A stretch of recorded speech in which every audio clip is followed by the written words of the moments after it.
진정한 회심이란 제목으로 하나님의 말씀을 전하겠습니다. 사도 바울께서 인생의 후반을 이제 3차 전도 여행을 통해서 마무리하고 있습니다.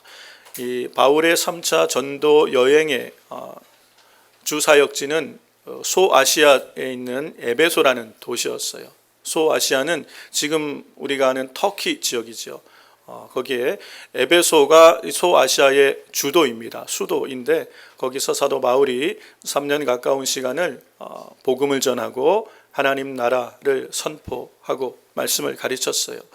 그때에 하나님께서 바울과 함께 하셔서 이 에베소라는 도시에 큰 부흥이 일어납니다. 많은 사람들이 주께로 돌아오고 이 에베소를 중심으로 해서 소아시아 지역의 많은 교회들이 개척이 되게 됩니다. 하나님께서 바울을 통하여 이 에베소 지역의 큰 부흥의 역사를 일으키시는데 바울에게 희한한 능력이 나타나게 하신 거예요. 그러니까 하나님께서 성령으로 바울에게 함께 하시니까 바울이 쓰던 손수건, 바울이 쓰던 앞치마를 갖다가 병자에게 얹으니까 병자가 낫고 귀신 들린 사람에게서 악귀가 떠나가는 역사가 나타난 거예요. 얼마나 놀라워요. 이게 뭐 대단한 성수, 성물도 아니고 바울이 그냥 일상에 일할 때 쓰는 것이에요. 바울은 텐트 메이커였죠. 자비랑 선교사로서 자신이 텐트를 만들어서 생활을 했습니다. 그럴 때 썼던 땀이 나면 땀을 닦던 머리에 두르든가 아니면 허리에 찼던 손수건이에요. 그런 손수건. 그리고 일할 때 쓰는 앞치마. 이거 가져다가 병자에게 그리고 귀신 들린 사람에게 얹으니까 병자가 낫고 귀신이 떠나가는 하나님의 능력이 함께하는 역사가 나타난 거예요. 하나님께서 바울과 함께 하시는 거예요. 그런데 이 일들로 인하여 이 에베소 지역에 예수님의 이름이 많이 알려졌어요. 많은 사람이 예수의 이름에 능력이 있구나라고 생각을 했어요. 그런데 이 사람들 중에는 이것을 시기하고 부러워하는 사람들도 있겠죠. 이 예수님 앞에 나오는 사람들도 많이 있었지만 부러워하고 시기하는 사람들도 있어요. 부러워하던 사람들 중에 나도 예수의 이름을 한번 사용해가지고 한번 명성 좀 얻어볼까라고 했던 사람들이 있었던 것 같아요. 그래서 오늘 우리가 읽은 성경에 보니까 마술을 두루 다니면서 마술을 행하는 사람들이 있었다고 오늘 성경이 얘기하죠. 13절부터 16절에 보면 두루 다니면서 마술을 행하는 사람들이 예수님의 이름, 이 바울이 말하는 예수의 이름을 빙자하여 이 일을 똑같이 하고자 하는 거예요. 바울이 말하는 예수의 이름으로 명한다라고 얘기를 하는 거예요. 사도행전 19장에 보니까 이 일을 사용하는 거예요. 그런데 이 사람들 중에는 이 유대의 대제사장, 그러니까 제사장의 아들 스게와의 7 아들도 이 일을 같이 하고 있는 거예요. 그러니까 제사장들이 예루살렘에 살지 않고 이 소아시아 지역 에베소에서 활동하고 있다는 얘기는 이들은 아마 정통적인 그런 제사장 계열이 아니라 몰락한 제사장 계열의 한 지류였을 거다라고 얘기하고, 어쩌면 이들이 마술을 행하는 데 관심이 많았던 걸 보면 그 출신이긴 하지만 그들이 이방 종교도 받아들여서 혼합주의적인 신앙생활을 했던 거짓 선지자와 같은 역할을 했던 사람들이었을 거다라고 이제 얘기를 합니다. 그 사람들이 이 바울이 말하는 예수의 이름을 빙자하여 그들도 사역을 하는 거예요. 근데 여러분, 우리가 잘 알다시피 2000년 전에 바울이 활동하던 이 시대에 에베소라는 도시는요, 동양과 서양이 만나는 그런 요충지였어요. 항구 도시였을 뿐 아니라 세계적인 상업 도시였고 굉장히 유명한 도시였어요. 그래서 거기에는 신전들도 많고 신화도 많고 미신도 많고 우상 숭배가 많이 있었던, 이 도시가 아주 발달했지만 우상 숭배가 가득했던 도시예요. 그래서 이 주술사들이 많이 활동했던 그런 시대예요. 그런데 오늘 우리가 생각하듯이 이런 박수무당 술객, 주술을 활용하고 미신적인 일들을 통해서 일하는 사람들이 우리가 생각하는 것처럼 하찮은 사람들이 아니라 그 당시로는 성공한 직업을 가진 사람이에요. 굉장히 성공한 지위에 있고 영향력 있는 사람들이 그 일들을 했던 걸 알 수 있어요. 오늘도 말하면 돈도 많이 벌고 지위도 얻었던 사람들이 그런 이 주술을 통하여 마술을 행하던 사람들이에요. 그걸 우리가 알 수 있는 것이 사도 바울이 1차 선교여행을 떠날 때 구보로라는 섬에서 복음을 처음 전하지 않습니까? 그때 구보로라는 섬의 총독인 서기오 바울이 예수님을 믿게 되잖아요. 근데 이 서기오 바울 옆에서 보좌관으로 있던 사람이 엘루마라는 마술사였어요. 박수무당 술객. 이 마술사라는 직업이 정치를 하는 총독 옆에 보좌관으로 있을 만큼 그 당시에는 굉장히 성공적인 직업이었다는 걸 알 수 있어요. 그래서 에베소란 도시에 이런 마법이 성행하고 마술을 행하고 주술을 사용하는 이런 분위기가 굉장히 많았던 도시가 그 당시에 에베소라는 도시예요. 서양의 신들, 동양의 신들 다 모여서 그냥 그렇게 혼잡했던 도시가 에베소라는 곳인데, 하나님께서는 그런 곳에서 바울이 하나님 나라 복음 예수 그리스도를 전하고자 하니까 그냥 말로만이 되는 게 아니라 바울이 하는 말이 진리이고 살아계신 하나님임을 증거하려면 따르는 표적이 있어야 되잖아요. 따르는 이런 표적들로 바울의 말을 확증해 주신 거예요. 복음이 확증하게 되게 하신 거예요. 그래서 하나님께서는 바울에게 희한한 능력으로 이런 능력을 나타나게 했죠. 그런데 이것을 흉내내는 사람들은 그걸 흉내냈지만 오히려 그것 때문에 망신을 당해요. 오늘 읽은 우리가 성경에 보면 사도행전 19장에 14절부터 보면 유대의 한 제사장 스게와의 7 아들도 이 일을 행합니다. 그럴 때 악기가 대답할 때 가로되 예수도 내가 알고 바울도 내가 알거니와 너희는 누구냐? 라는 거예요. 그러니까 귀신이 더 정확하게 아는 거예요. 이 스게와의 7 아들은 예수의 이름으로 말하고 예수의 이름으로 주술을 하지만 예수님과는 아무 상관이 없는 사람이란, 하나님 나라는 아무 상관이 없는 사람이란 걸 귀신도 정확하게 아는 거예요. 너는 누구냐? 그러면서 오히려 귀신이 뛰어들어서 이 사람을 제압하니까 벌거벗은 몸으로 망신당하고 도망가게 되는 사건이 일어나는 것이에요. 여러분, 왜 이런 일이 일어납니까? 이런 이 마술사들, 예수의 이름을 빙자해서 예수의 이름을 한번 사용해서 이런 일을 통해서 한번 명성도 얻고 세력을 얻고자 했던 사람들의 시도가 헛것인 걸 볼 수 있어요. 이와 유사한 일이 이미 사도행전 8장에서 사마리아에서도 한번 있었죠. 이 사마리아에서는 전도자 빌립이 복음을 전하면서 많은 사람들이 하나님의 능력을 경험하고 예수님께로 나옵니다. 그때에 이 사마리아 성에 유명한 마술사가 있었어요. 시몬이라는 유명한 마술사가 있었어요. 자칭 큰 자다라고 일컫고 따르는 사람들도 많았어요. 낮은 자부터 높은 자까지 추종자들이 많을 만큼 사마리아 성에서는 굉장히 영향력 있는 이 마술사가 전도자 빌립이 전하는 복음을 들으면서 복음의 능력이 나타나고 성령의 역사들이 나타난 걸 보면서 이 사람도 예수님 믿겠다라고 따라온 거예요. 전심으로, 성경에 보니까 전심으로 빌립을 쫓았더라라고 그래요. 세례도 받고 예수님도 믿고 전심으로 빌립을 쫓았는데, 빌립을 따르고 예수님을 따르는 동기가 잘못됐던 걸 알 수 있게 돼요. 이후에 사마리아의 복음이 확산된다라는 소식을 듣고 예루살렘 교회가 베드로와 요한을 파송하죠. 그럴 때 베드로와 요한이 사람들에게 안수할 때 성령이 그들 가운데 임하는 걸 보고 이 시몬이, 마술사였던 시몬이 돈 주고 성령을 사겠다라고 얘기를 했다가 베드로에게 혼나는 얘기가 나옵니다. 그 말씀이 사도행전 8장에 18절에서 21절에 나오는데, 마술사인 시몬의 예수님을 따르는 동기, 빌립을 전심으로 따르는 동기가 어떻게 잘못됐는지를 알 수 있는 말씀들이 나와요. 같이 한번 보겠습니다. 시몬이 사도들의 안수함으로 성령 받는 것을 보고 돈을 들여 가로되 이 권능을 내게도 주어 누구든지 내가 안수하는 사람은 성령을 받게 하게 주소서 하니, 베드로가 가로되 내가 하나님의 선물을 돈 주고 살 줄로 생각하였으니 내 은과 내가 함께 망할지어다. 하나님 앞에서 내 마음이 바르지 못하니 이 돈은 내게 관계도 없고 분깃될 것도 없느니라. 21절 보세요. 하나님 앞에서 21절 내 마음이 바르지 못하다는 동기가 잘못된 거예요. 예수님을 따르는 동기, 신앙생활하는 동기가 잘못된 거예요. 그러니까 예수님과는 아무 상관도 없고 하나님 나라와는 아무 상관도 없는 이게 마법을 행하던 사람들, 이전에 그 습관을 가지고 그냥 종교만 바꾼 식으로 따르고자 하는 사람들, 아니면 예수의 이름의 능력이 나타나니까 나도 한번 그 이름 힘입어서 뭔가 덕을 좀 봤으면 하는 사람들의 모습, 사도 바울은 이것을 경건의 모양을 쫓아가는 사람들이라고 얘기하는 거예요.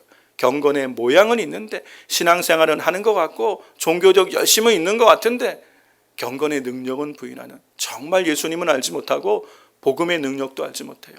예수님이 누구신지에는 관심이 없어요. 예수님이 무슨 말씀을 하셨는지에는 관심이 없고 예수의 이름으로 나타나는 능력에 관심이 있는 거예요. 왜 그래요? 그 능력으로 내가 이익을 좀 얻고자 하는, 이게 하나님의 영광을 위한 것이 아니라 나의 영광, 나의 유익과 만족과 나의 이익을 위해서 예수의 이름을 사용하기 원했던 이 사람들에게는 예수님과 아무 상관이 없다는 거예요. 아무 유익이 없는 거예요. 우리 예수님께서도 요한복음 6장에서 예수님을 따라오는 많은 사람들에게 이렇게 말씀하신 적이 있죠. 요한복음 6장에 예수님께서 오병이어의 기적을 행하셨습니다. 그렇죠? 보리떡 5개와 물고기 2마리로 5,000명이 넘는 사람들이 배불리 먹고 12광주리가 남게 되었어요. 이 놀라운 표적이거든요. 이 표적을 본 후에 많은 사람들이 열광하며 예수님을 따라오는 거예요. 그럴 때 예수님께서 그 무리들을 향하여 이렇게 말씀하시는 거예요. 너희가 나를 따르는 이유는 표적을 본 까닭이 아니요 떡을 먹고 배부렸기 때문이다. 표적을 본 까닭이라는 게 뭐냐면요, 이 표적이라는 게 뭐냐면 예수님이 지금 행하신 이 오병이어의 기적은 예수님이 누구신지를 잘 보여주는 기적이라는 거예요. 이게 표적이란 말의 의미예요. 예수님께서 바로 구약에 예언되었던 바로 그 선지자, 그 메시아, 그 그리스도라는 것을 잘 드러내는 기적이 오병이어의 기적이었어요. 그러면 만약 이 표적을 보고 예수님을 따랐다면 주님은 바로 예수님 당신이 오리라고 예언되셨던 바로 주님이시군요, 그리스도시군요 라고 예수님 앞에 나와야 되는 것이었어요. 그런데 많은 예수님을 따르는 무리들이 그렇게 표적을 보고 예수님을 그리스도로 따라서 나온 것이 아니라 떡을 먹고 배불렀기 때문에 나왔다고 예수님이 책망하시는 거예요. 떡을 먹고 배불렀다는 건 뭐예요? 그들의 육신의 니드, 육신의 필요를 채워주는 것 정도로 예수님을 생각하고 이용하려고 했던 모습, 그 마음의 잘못된 동기를 예수님이 지적하시는 거예요. 그들의 육신의 문제를 해결해 주고, 이분이라면 우리의 육신의 이 가난의 문제, 경제의 문제, 먹고 사는 문제는 해결해 줄 수 있겠다. 이분이라면 더 거창하게 우리 이스라엘의 독립, 이 유다의 독립을 해결해 줄 수 있겠다. 우리의 왕을 삼아야 되겠다. 그런 육신의 생각, 세상 성공, 세상 영광을 위하여 예수님이 필요해서 그렇게 예수님을 따르는 사람들을 주님이 책망하시는 거예요. 그러면서 27절에는 예수님이 뭐라고 말씀하시냐면 썩을 양식을 위하여 일하지 말고 영생하도록 있는 양식을 위하여 하라라고 얘기하는 거예요. 예수님을 따르는 우리의 동기가 어떠해야 될지를 알려주시는 거예요. 신앙생활을 하고 예수님께 열광하고 열심을 내는데 그 동기가 썩을 양식을 위하여, 이 땅에서 내가 잘 먹고 잘 되고 나의 유익을 위하여, 땅의 영광을 위하여 만약에 우리가 예수님을 쫓는 거라면 그 목적이 뭐예요? 목적은 땅의 영광이에요. 세상 영광, 세상에서 잘 먹고 잘 살고 성공하기 위해서 예수님이 필요해서 예수님을 따르는 거라면 헛된 것이라는 거예요. 썩을 양식을 구하는 것이라는 거예요. 그렇게 예수님 따르지 말고 영생하도록 있는 양식, 우리 주님이 주시기 원하는 건 뭐예요? 영원한 생명을 주시기 원하는 거예요. 하나님의 생명을 주시기 원하고 하나님의 나라를 주시기 원하는, 영생을 주시기 원하시는 그 예수님 앞으로 나오라는 거예요. 땅의 것이 아니라 위의 것을 바라볼 수 있는 믿음으로 주님을 따라야 될 것을 우리에게 요청하시는 줄로 믿습니다. 예수님이 이렇게 요청을 하셨어요.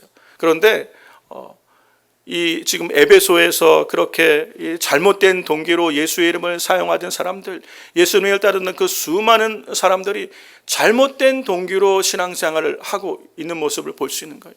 오늘 우리 가운데도 신앙생활하면서요, 우리가 생각하지 않고 믿음의 주님 온전케 하시는 예수를 바라보고 그분을 깊이 생각하지 않고 그냥 우리가 바쁘게 분주하게 일상을 살듯이 신앙생활을 하다 보면 어쩌면 우리도 이 도와 아무 상관이 없을지도 몰라요. 예수님과 아무 상관이 없는데 신앙생활을 열심히 하고 있을지도 모른다는 것이에요. 우리는 우리 신앙생활의 동기를 잘 점검해야 돼요. 우리 신앙생활의 동기를. 경건의 모양은 있지만 경건의 능력을 다 잃어버린 그런 신앙생활을 해서는 주님과는 아무 상관이 없는 것을 우리 주님이 말씀하십니다. 그럴 때에 우리가 오늘 읽은 이 성경에 보면 이 일을 통해서 바로 이 사건이 그런데 여기서 끝나는 것이 아니라 이 사건으로 말미암아 에베소에 큰 부흥이 일어나는 거예요. 이 유대인들이나 이방인들, 헬라인들이나 지금 이 스게와의 일고 받을 사건을 다 알게 된 것이에요. 그러면서 야, 이 예수의 이름이 대단하다. 예수님이 누구시냐? 이 예수님에 관하여 사람들이 관심을 가지며 예수님 앞에 나와서 진정한 회심을 경험하는 사건들이 일어나기 시작하는 걸 볼 수 있다는 거예요. 이 사건을 계기로 에베소의 진정한 회심 사건들이 일어나고 그렇게 비슷한 동기로 예수님을 따르고 신앙의 공동체에 들어왔던 사람들이 진정한 회개하는 모습들이 그 다음에 읽은 성경들에 나타나는 걸 볼 수 있습니다. 그 말씀이 사도행전 19장 17절에서 19절에 나와 있죠. 이 에베소에 거하는 유대인과 헬라인들이 다 이 일을 알고 두려워하여 주 예수의 이름을 높이고 예수님의 이름을 높이는 거예요. 그 다음에 18절에 보면 믿은 사람들이 많이 와서, 자, 믿은 사람이에요. 예수님을 따르겠다고 하고 결신하고 세례를 받았을 수도 있고 신앙의 공동체에 함께 신앙생활을 하고자 온 사람들이 많이 다시 와서 뭐 어떻게 하는 거예요? 자복하고 행한 일을 고하며. 무슨 일을 자복한 거예요? 비슷한 동기로 가졌던 걸 자복했을 거예요. 그렇습니다. 내가 이 에베소에 살면서 예수님도 믿었지만 여전히 내가 이 주술, 이 마법책들 이것들 의지하면서 이것을 통하여 내가 얻고자 하는 것들도 하나님도 섬기지만 내가 세상에서 얻고자 하는 것들도 얻고자 했던 잘못된 동기로 예수님을 섬기고자 했던 것을 자복하는 거예요. 죄를 회개하는 거예요. 진심으로 회개하는 것. 예수님이 이 모든 것, 내가 이전에 가치 있다고 생각했던 것들, 내가 이전에 중요하다고 생각했던 것들, 그것이 세상의 성공이고 세상의 영광이었던 것들을 이것보다 예수님이 더 가치 있는 분, 예수라는 지식이 가장 고상하다는 것을 깨달은 거예요. 그래서 회개하는 거예요. 자복하고 행한 일을 고하는 거예요. 진심으로 회개할 때 어떤 이 회개에 합당한 열매들을 이들이 맺는 걸 보게 됩니다. 그 다음 구절 19절에 보면 이렇게 회개만 하는 것이 아니라 이 에베소에 있는 많은 성도들이요, 회개에 합당한 열매를 이렇게 맺고 있어요. 또 마술을 행하던 많은 사람이 그 책을 모아가지고 와서 모든 사람 앞에서 불사르니 그 책 값을 계산한 즉 은 5만이나 되더라. 마술을 행하던, 신앙생활을 하면서도 여전히 그들이 중요하게 생각하고 가지고 있었던 마술 책들을 가져와서 다 불살라 버리는 거예요. 여러분, 이 마술책을 불살랐다는 것은요, 그냥 종교를 바꾼 게 아니에요. 이전에 다른 종교 믿다가 기독교로 개종한 그 정도가 아니라 삶의 방식을 바꾼 거예요. 삶의 방향을 바꾼 거고, 더 중요하게 정확하게 말하면 삶의 주인을 바꾼 결단인 거예요. 이게 믿음에 합당한 열매인 거예요. 여러분, 이 마법책이 다 모아서 불살랐는데 그 값을 계산하니까 은 5만이나 되었더라라고 얘기해요. 이 당시에 쓰던 그 화폐가 드라크마라는 화폐를 썼을 거예요. 근데 은 한 드라크마가 한 노동자의 하루 품삯이라는 거예요. 이걸 오늘 우리의 시세로 계산하면 500만 불, 한 50억 정도 엄청난 돈이에요. 그러니까 이 불태워버린, 이 모아서 불태워버린 마법책의 이 가격이 500만 불 정도, 그러니까 다 모은 가격, 한 50억 정도 되는 엄청난 마법책, 그만큼의 가치가 있는 것들이겠죠. 그 책들이 그걸 다 불태워버리고 이 모든 것보다 예수 그리스도를 아는 것이 더 가치 있고 귀한 것이라는 신앙의 결단의 열매가 그들에게 나타나는 것이죠. 사랑하는 성도 여러분, 이게 진정한 회심이 이 가운데 일어난 거예요. 그냥 예수님도 믿고 신앙생활에도 열심을 내지만 동기는 땅의 것, 세상의 성공, 세상의 영광, 세상의 사람들이 추구하는 것을 똑같이 추구하면서 예수님의 이름으로 이것을 얻고자 하는 그 동기가 아니라 그 모든 이전에 그랬던 마음들을 다 내려놓고 내 주 예수 그리스도라는 지식이 가장 고상하다. 이 일을 위하여 나의 생명도 아끼지 않는 이 사도 바울의 회심과 같이 그들이 이렇게 하나님 앞에 진정한 회개로 나타나게 된 줄로 믿습니다. 그 교회에, 그런 에베소에 하나님이 큰 부흥을 주셨어요. 이 에베소 교회, 이런 성도들이 모인 교회가 에베소 교회가 되었어요. 이 에베소 교회가 이후에 하나님이 큰 부흥을 주시는데, 우리가 오늘 읽은 성경의 이 마지막 20절이 어떻게 끝납니까? 이와 같이 주의 말씀이 힘이 있어 흥왕하여 세력을 얻으니라. 에베소에서 성도의 공동체들이, 교회가 하나님의 말씀이 능력으로 나타나는 거예요. 예수님이 목적이 된 사람들, 이전에는 성공이 목적이었고 정확하게 말하면 돈이 목적이었지만 이제는 그것이 아니라 예수님이 목적이 되어진 사람들 속에 하나님께서 그들 가운데 함께 하시니까 하나님의 말씀이 힘이 있는 거예요. 하나님의 말씀이 능력으로 나타나는 거예요. 바울에게만 나타나는 성령의 역사가 아니라 이제는 믿는 모든 자들에게 하나님의 영이 함께 하시는 은혜의 역사가 나타나기 시작하는 거예요. 그러니까 흥왕하게 되는 거예요. 부흥하게 되고 세력을 얻으니라. 이게 무슨 말씀이냐면 복음이 확산되는 거예요. 이 에베소에서 시작된 이 복음이요, 소아시아 전체로 확산되면서 우리가 요한계시록 1장과 2장에서 잘 아는 소아시아 7교회가 이때 생겨나게 되는 거예요. 바울의 사역과 이어서 디모데의 사역과, 나중에 이 에베소에서요, 바울이 순교한 이후에 마지막까지 살아남은 예수님의 12제자 중에 한 사람인 사도 요한이 이 에베소에서 마지막 목회를 하고 반모섬에 가서 유배를 당했다가 이 에베소에서 묻히게 됩니다. 이 에베소라는 것이 이제는 그 당시 1세기, 2세기 당시 기독교의 중심이 돼요. 에베소 교회가. 놀랍지요?